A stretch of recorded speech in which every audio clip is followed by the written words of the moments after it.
Hi friends, ఈరోజు వీడియోలో restaurant style chilli paneer ఎలా చేసుకోవాలో చూపిస్తాను. దీనికోసం క్యూబ్స్గా కట్ చేసి పెట్టిన పన్నీర్లోకి కారం, ఉప్పు అలాగే కార్న్ ఫ్లోర్ వేసి బాగా కలుపుకొని మ్యారినేట్ చేసి 15 మినిట్స్ పక్కన పెట్టుకోవాలి. తర్వాత ప్యాన్లోకి డీప్ ఫ్రైకి సరిపడా ఆయిల్ వేసుకొని మనం మ్యారినేట్ చేసి పెట్టుకున్న పన్నీర్ని బాగా ఫ్రై చేసుకోవాలి.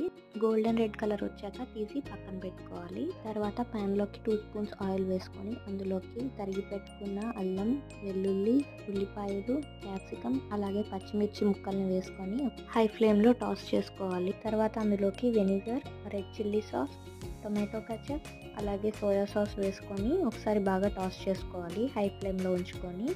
ఇప్పుడు మనం ఫ్రై చేసి పెట్టుకున్న పన్నీర్ని ఇందులోకి యాడ్ చేసుకొని బాగా కలుపుకోవాలి.